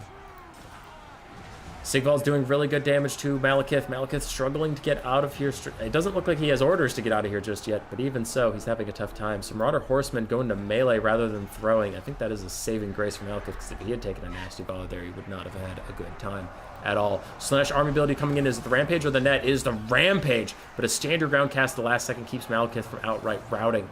But still, he is going to rout in the end. Canadian Assassin trying to hold off Sigvald. Bounce of Power all of a sudden swings into the favor of the Dark Elves of Slaanesh. And I would agree. I'm actually surprised it's not even more in their favor, as Malekith is getting routed off. The only thing we really have left for Dark Elves is some basic-ass spears over here. Canadian Assassin's also routing from Sigvald. Sigvald ain't taking anybody's shit today. 1,600 value on him and counting. Blackguard and Negron joining into the fight. But Malekith rallies above the battlefield. There's no range to really stop him. So if he has one more Soul Stealer to get out of this game or something, he will be okay. And there it comes immediately. Marauder Horseman trying to snipe him out of the side, but that is going to be a big Soul Stealer. Hits an almost dead Hellstrider, hits an almost dead Devoted Marauder, and of course, importantly, it hits Sigvald, whose healing cap is finally within sight. Big breath attack from Malekith actually does decent damage to those Seekers, even when they're on the run. But John has to be careful. He can't let Malekith take too much poke from these little Marauder Horsemen. Can't let that happen at all. Canadian Assassin has a ton of ammunition left, too. So things are looking a little better. Pit of Shades from the returned Shadowcaster. Bailing out his Lord Sigvald, catching some Dread Spears in there. Big dive attack from Malekith coming in. Gonna hit these Marauder Horsemen and shatter them. Nice. Canadian Assassin needs to act like a ranged character for the rest of the game. He has a lot of ammunition, and he has the Assassin's Trophy to offer support from afar. For Slaanesh, their caster gets caught napping a little bit on his horse. He is caught by the Black Ark Corsairs. They're getting decent damage onto him. They even rout him, but he will come back, I guarantee you. Slaanesh has a full health Hellstrider. Sigvald, while heal capped, still has 3/4 of his HP. They have some almost dead Seekers, some almost dead Marauder Horsemen. For the Dark Elves, almost dead Blackguard, 2 healthy Dread Spears, a Canadian Assassin who's almost dead but a ton of ammo, and Malekith who maybe has 1 Soul Stealer left in him. Maybe. Things are getting scary. A rear charge on the Black Ark Corsairs from the Hellstriders. Probably going to rout these little guys soon. They have been doing their best out there in the desert all alone. But in the end of the day, they are just elves. And this is Slaanesh. Slaanesh is real good at eating elves. I don't know where these Dread Spears are going. It looks like they're trying to rally the Dark Shards, and that might be a lost cause, my friends. Those guys are very, very routed. Fascination is cast onto the Blackguard, just to use that Slaanesh army ability on cooldown, get that little damage out. It's kind of got Spirit Leech type value profile, so you can really take out a lot of Blackguard with that. Wow. Wow! It is just taking them down! God damn! Okay. Malekith coming over. I wonder, does he even have a breath attack, or what's his objective out here? Nah, he's just chilling. Okay. Sigvald officially heal capped. The health he has is the health he has. The full health Dread Spears are coming back. They realize there's just no getting better. A Black Dragon Egg comes out. A Black Dragon Egg goes away. And the Canadian Assassin is chased down. Malekith dives in without Sigvald around. He says, hey, Get out of here, you devoted marauders. And Sigvald's like, you what, bro? You what? And he's running at him. Malekith, now surrounded by Hellstriders. Was this a mistake? Was landing a crucial decision? No, he takes off. Whew, that was close. But he lands again. Oh, no. Oh, no. Does he have a Soul Stealer to punish this? Or what's the plan here? Why did he land? Oh, God. He was free. He was safe and clear. He's getting fucked up. There's no Soul Stealer coming. He's straight up dead. That could be the game. Oh, it's a brutal loss. Oh, I think John FB didn't know he was going to just take off like that. So I thought he was like, fuck, since he's going to get caught anyway, he might as well get a charge attack. But he just lifts off the ground to dive back into his own death. Oh, it's brutal. And without his leadership, the Canaan Assassin routes, these Blackheart Corsairs route, the Dreadspears route, the Blackguard of Nagaron route, and we still have very healthy Dreadspears, and everything left on the map is Sigvald or Cavalry. But I think Sigvald killed 2 Dreadspears all by himself. I think.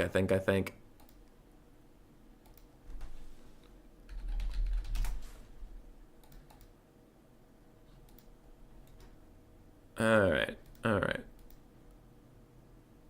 Okay. Seeker rear charge damage is lovely. Yeah. Fascination, rampaging onto these Dreadspears. It's just for the damage. He doesn't care about the rampage because he just needs, John FB just needs them to attack anybody. Their leadership is dwindling down to 1, back up to 10 for a little bit. They're fighting their hearts out though, and army loss is going to hit before those Seekers fully crumble away. It is a GG.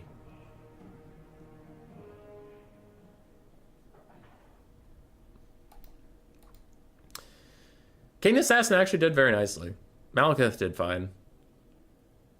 Bleak Swords, Blackheart Corsairs did okay. Witch Elves got murdered by that first Pit of Shades. Dark Shards did nicely. Blackguard of Nagaron did fine. And Dreadspears did well. Honestly, everything in the Dark Elf roster did well because we got down to a super close game. Sigvald, he was almost sniped at the start of the game. And then, as has happened, actually, it happens to me all the time with Malekith, he had HP left, and therefore he was fine and got back to full HP. He was fine. Pit of Shades caster did well. The Seekers and Hellstriders put in the work on the sides. The Marauder Horsemen also did very nicely, and Marauders of Slaanesh did quite well. So every unit on both rosters really performing, except for the Witch Elves, but it's not their fault they got Pit of Shades. They just got Pit of Shades. Very GG. Very GG from both players. All right.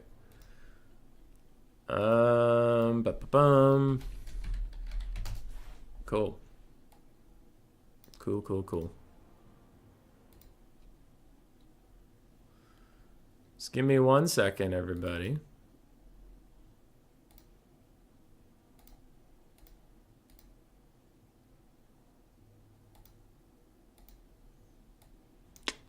Because I got to set this up. Hang on.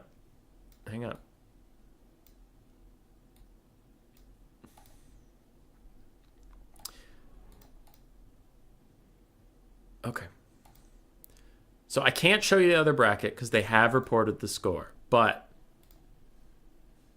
this final score for tonight here, Hardress Warrior did win this tournament. Very nice job with them. Well played by John FB all the way through. It was a banger finals. No matter who you wanted to win, no matter how you feel about it, you have to admit that was a lot of very close games. So I'll end the tournament there. We do have one more best of 3 to cast. It is the only and finals best of 3 from the Storm Vermin and Greyseer tournament. That result has already been reported though, so that's what we are going to go over. It is a best of 3 between Raced and Sabrus Regnum. I have the replays for that, so we're going to bust through those and then go to bed. How does that sound, everybody? Raced versus Sabrus Regnum. Little background on these players. Raced is in GGX, has been playing quite a lot in Warhammer 3, even before Immortal Empires. That's where I got to see most of him. And yeah, I know he likes to play Dark Elves. He likes to play a lot of stuff. As for Sabrus Regnum, he is a geometry major. He likes dwarves. He makes pretty good, deadly boxes with them. No matter how you feel about his boxes, because, I mean, dwarves are just a very divisive race, but you have to admit, he gets results. I can't beat fucking Sabrus' dwarves, man. Maybe not with like any faction on the whole planet, but he'll obviously pick them into good matchups and stuff, and it's really brutal. Don't think Malekith in the air is just some attack animation bug? Maybe. Eltharion is better than Malekith in every way? Easy. Alright, Raced on his Vampire Coast. Raced has some interesting Vampire Coast builds that are actually pretty unique, so I generally like watching his Vampire Coast. It's just fun. I'm not saying it's like the best way to play the game, but it is not usually standard. And Sabris somehow ended up on Nurgle. I don't know if I've ever seen him play Nurgle. So what do we have? We have the pretty normal hero core for Nurgle. Rancid Visitations is an interesting pick, but Stream of Corruption, 2 Exalted Heroes of Nurgle, some Chaos Warhounds with poison in the back. I took the blocker down, right? Yes, I did. All right, cool. Triple Chaos Fury of Nurgle, Marauders of Nurgle with great weapons, more Marauders of Nurgle, more Marauders of Nurgle, and we do have a single Soul Grinder firing off in the back. I took the blocker down. Yes, I did. I'm so paranoid about that. Zombie Pirate Deckhand mobs, followed up by Zombie Pirate Gunnery mobs with pistols, followed up by Gunnery mobs with handguns and deck gunners. That is a lot of Daka. And then we have triple animated Hulks, Solastra on her big Crabbo that Stabbo with Tidecall and Vangeist's Revenge, plus her ROR Night Summon. And then Lamprey's Revenge, the ROR Gunnery mob. That Night Summon is going to be kind of insane. I wonder if it surrounds the Chaos Sorcerer Lord of Nurgle, since it's an ethereal unit, has 100% AP. I wonder how much damage it would do there, but we'll have to see. Nurgle is taking some punishing fire on the way in, but their Marauders are okay. It's the Furies that have taken most of the damage, and it's this Fury that dives straight in and is going to sacrifice its life to kill the Deck Gunner. Probably worth value. Or wait, are Deck Gunners 700 gold or 900? Because actually, if they're only 700, that's not that bad for the coast. But whatever. I mean, it was still admirable, so fine. We'll let that Fury have it. Other Chaos Furies fighting Solastra for now. If it stops fighting her, it will start crumbling, so they decided to just sacrifice their lives to fighting the Dark Goddess of the Sea. And is that it? It's the Vangeist's Revenge. The Marauders are desperately running away, and they can't manage to dodge it all. They will get hit by a little bit of it, but they did dodge a lot of it. It was a noble try. I told you. Race tries stuff. He tries stuff. It's neat. Soul Grinder is still firing in. Soul Grinder hits a couple shots. I personally am a Soul Grinder hater, but some people like it. I'm also not a very good Nurgle player, so I'll say that I don't happen to like them, but I won't pretend that I have any authority on saying that they're a bad unit. The Depth Guard with polearms got murdered by something. It might have been Streams of Corruption. Maybe it was Rancid Visitation, though. I would think that all Rancid Visitations would go into Solastra, because without a Vampire Caster, there's actually no healing for her whatsoever. Poking her down could be valuable. Dogs try to commit, and dogs just get shot to death. They rout before getting off a single attack, as all these gunnery mobs are like, okay. That was fun, I guess.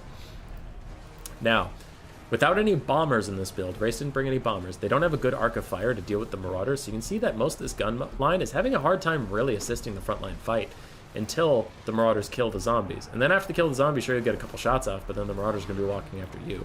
So that could be a concerning thing for the Vampire Coast. Meanwhile, the Lamprey's Revenge is trying to beat the triple hero core of Nurgle, and Solastra is also offering a little bit of support. She hasn't yet used her Knights. It's a spooky thing that's just waiting to happen. Ooh, the Knights could one-shot the Soul Grinder. That would actually be really rough. And there it is. The first Rancid Visitations upgraded onto Solastra, just nuking her down. And the Chaos Sorcerer Lord of Nurgle is hitting her in the butt. But there's the damn Knights Errant Summon. They do magic damage and armor piercing, meaning this guy's physical resistance and his armor will not save him one bit as the Knights Errant surround him. Unfortunately, they don't seem to land too many attacks right now.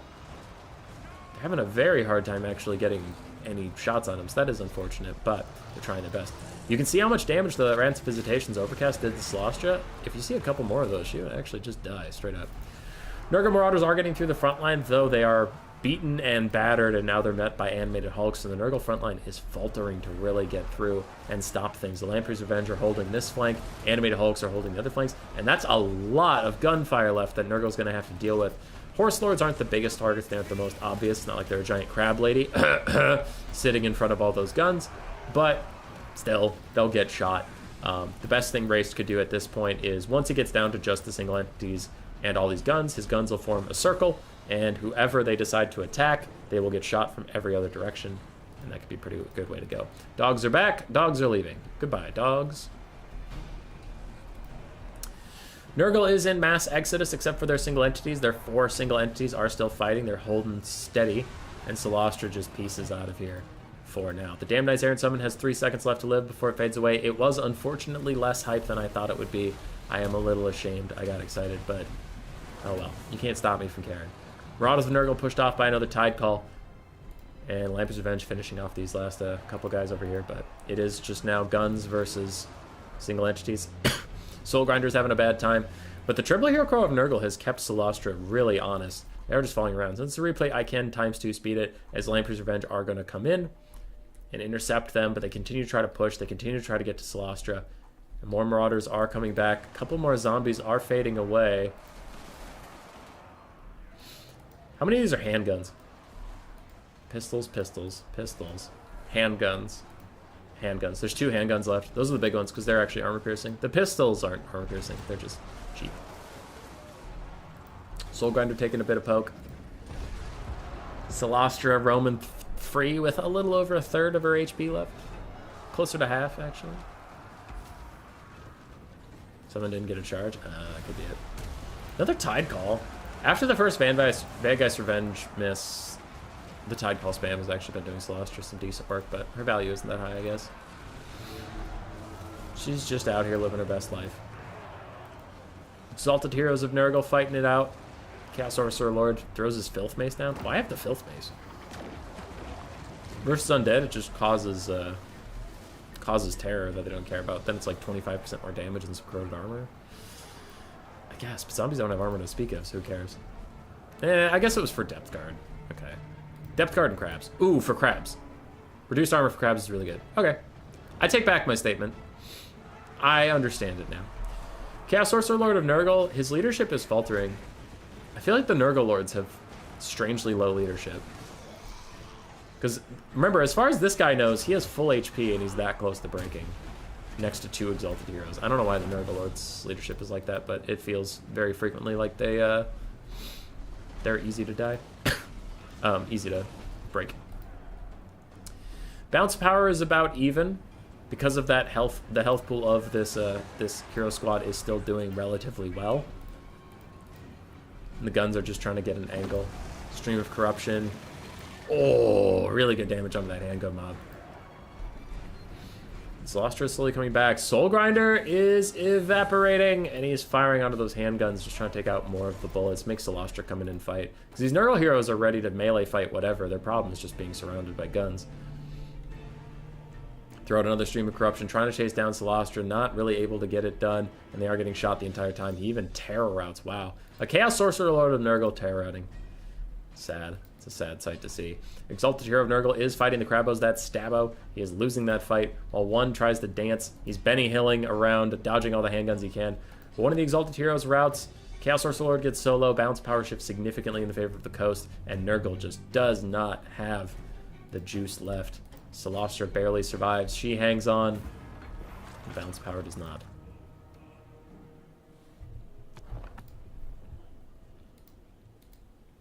$1,200 on Celostra. Her main job was just not dying, and man, she tried. 2,800 on Lamper's Revenge. Handguns, 1,300 and 450, so the 1,300 being more impressive than the 450. Anime Hulk's still okay. This one pole arm got 1,000. All right, pistol mobs, fantastic value. And zombie pirate mobs. Mixed, but they just have to hold. Sorcerer Lord of Nurgle, 2,500. Exalted Heroes, 1,500 and 900. Soul Grinder, 1,200 as well. I think this is where you're going to see the values fall off. Yeah. 500 value across 3 Furies. That's 1,800 gold spent to get 500 value. It's really rough for Furies. I am sus on Furies. I think generally, like, the demonic instability is too brutal on them, and then it's hard to get their value back, but oh well. Marauders, mixed value, but you have to have something to pressure the coast, and then the one dog got shot.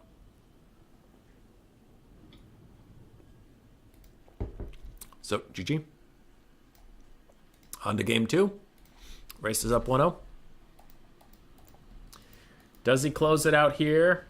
Or do we have a game 3?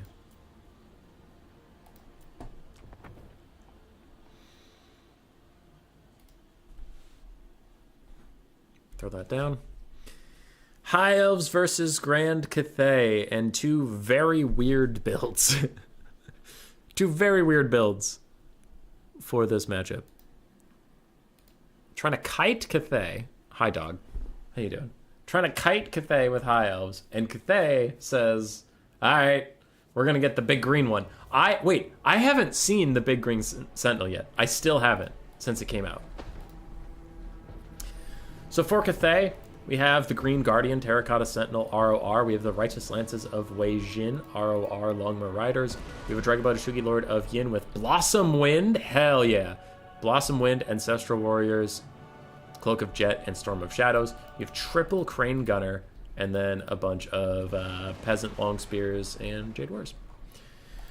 Crane Gunner's destroying the Shadow Walkers. Oh my god. Oh my god. Okay, that's a lot of damage. Now the Crane Gunner is firing at Imrik, who also gets Storm of Shadows, really slowing him down in a great start for Cathay. Anyway, besides that, we have the Grey Shadow Warriors ROR, then Quadruple Shadow Walkers, the more elite version. One Dragon Prince, 3 Illyrian Reavers, a Lifecaster, and Imrik. And man, Imrik's taking damage from those Crane Gunners. We had that earlier game where Crane Gunners didn't do shit and they got shut down. And now this game, the Crane Gunners are like, watch this. Watch this. You watching? You watching this? The Shadow Walkers get destroyed again. Oh my god. Oh god, Cathay. We'll get more Zoomer commentary. Stay tuned for more. What up, Blue? Ancestral Warrior Summon comes out from the Dragonblood Shugi Lord of Yin. I don't know what that Ancestral Warrior Summon's going to do, though. Like, we've seen it before and I've talked about it before, but I am very concerned about that thing. But while I'm not looking, the Crane Gunners get murdered by the Grey. Nobody sees the Grey.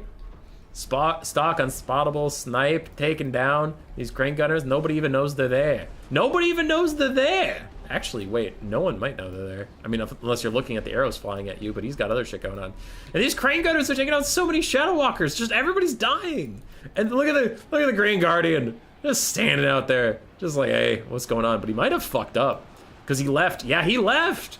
Without him there, he comes sprinting back. He's Naruto running back to his formation, because without anything to stop him, Imrik's just like, all right, I'm going to land on your Crane Gunners. Fuck you.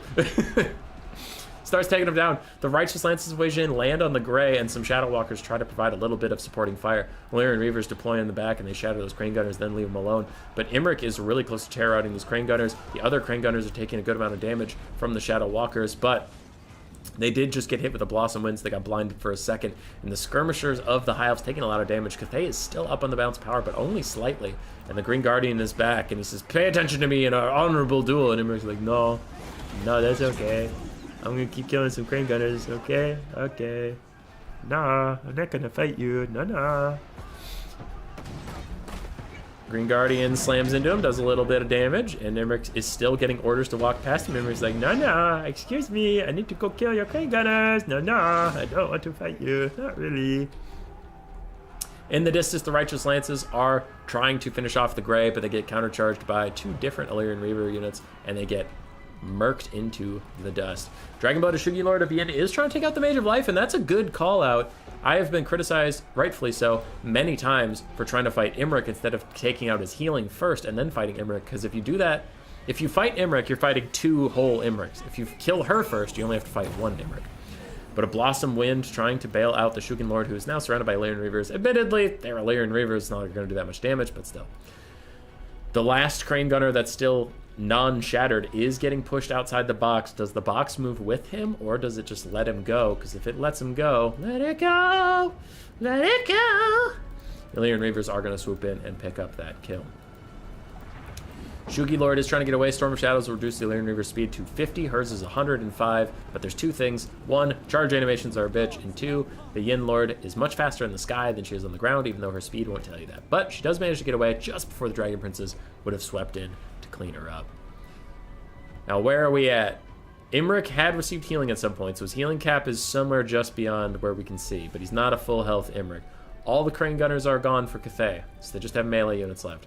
But their Lord, their Green Guardian are fine. For the High Elves, their Skirmishers are feeling the burn, Mr. Krabs. They feel it. Their cavalry's all chilling. Imrik's okay, and Lifecaster's seen better days. That is where we're at. Nobody expects the Gwei. Remember when Happy Puppy used to stream? She'd call them the Gwei, and I do think that's very funny. The Gwei. No one expects the Gwei. Shugi Lord taking some decent fire from the skirmish, and Imrik is even trying to chase her down. And the skirmish has a lot of ammunition left. Damaged though they may be, it's not like they shot a lot, they just got run down. A little bit of skirmishing, a little bit of dodging for the Shugi Lord. The Green Guardian is trying to catch some guys, and he does. Tear out those Shadow Walkers. Shugen and Lord of Yin is trying to get away. Yeah, the box moves slowly forward. The Green Guardian is now surrounded by Dragon Princes. He's doing okay versus them. Honestly, both sides traded it pretty effectively there. The Green Guardian spots the Life Caster, and she runs away. She is much faster than that boy. Even with Storm of Shadows, actually, she was about the same speed. That's pretty funny. Imrik lands on the Green Guardian. The Green Guardian ignores him. Later, chump. They're just trying to chase these things that are in the woods, but Imrik says, no, not later, chump. Right now, chump. Starts kicking his ass. Peasant Longspears come back, and Imrik says, fine. I'm going to go hang out with my real friends anyway. I have a girlfriend in Canada. You just don't know her. She doesn't go to this school. Goes away. I haven't even finished my gin and tonic yet. What the fuck? Imrik breath attacks the Green Guardian, and then ignores it.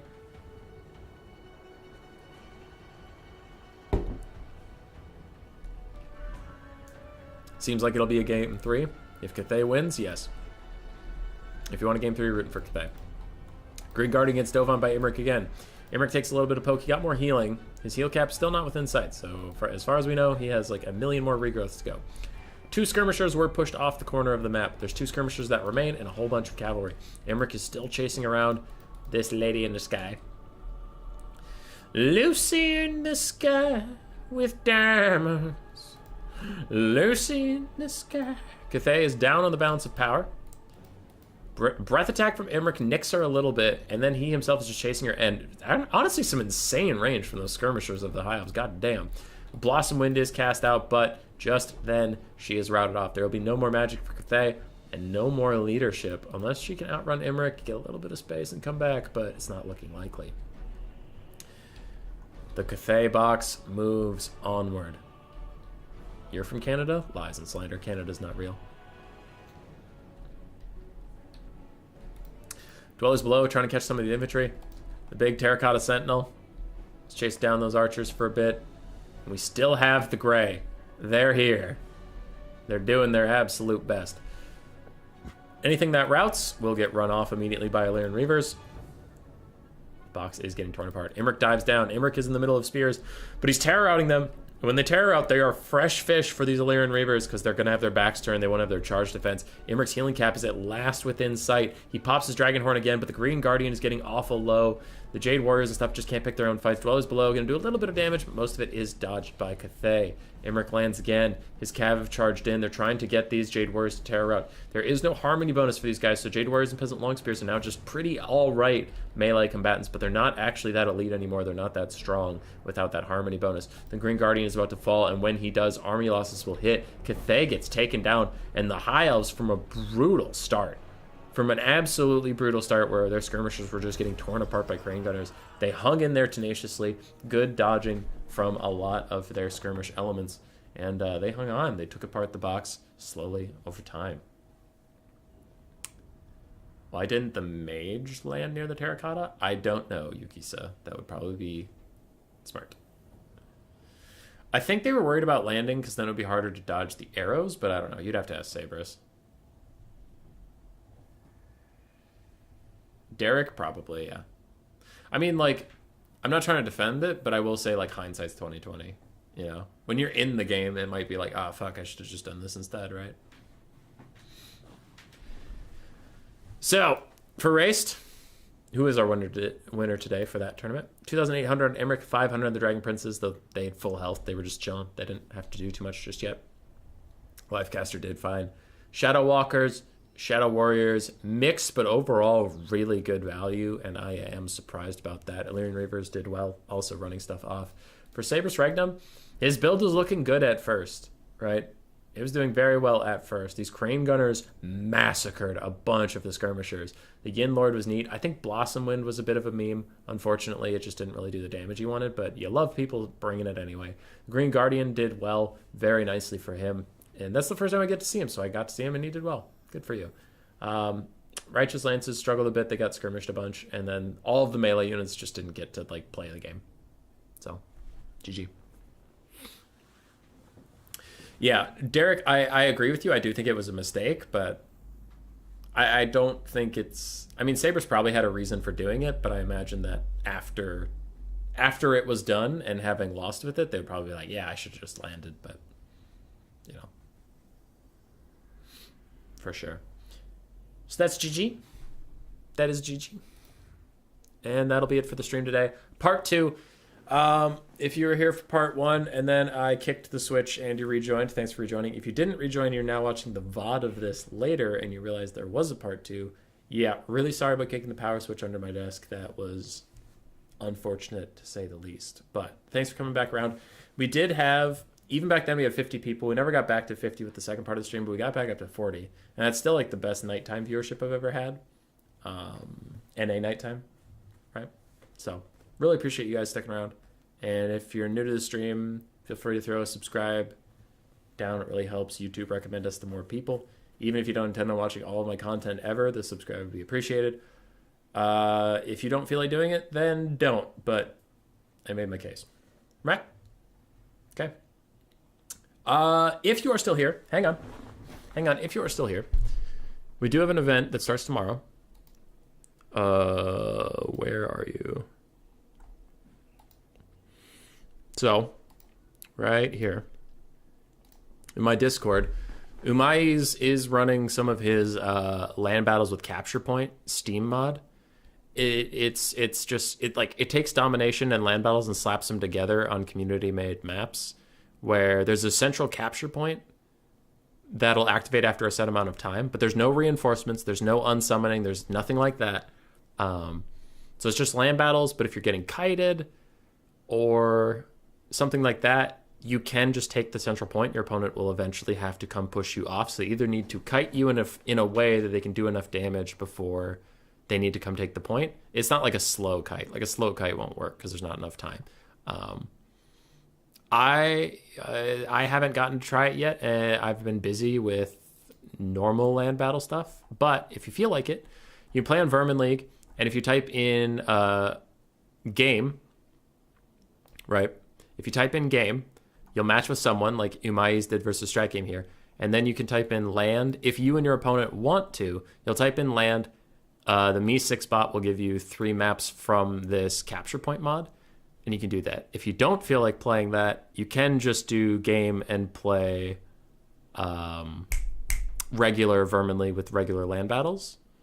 It's fine. So it's just like, if you want to play this thing, you can do that. There's details for the event in Cap Point mod. Umai's posted them here, but he's giving out some Steam gift cards for players that send him the most replays using his mod, because he's really trying to stress test it and find what people like and don't like about it. So you can read more details here, but if you are interested in that capture point mod, Turin was streaming a while ago.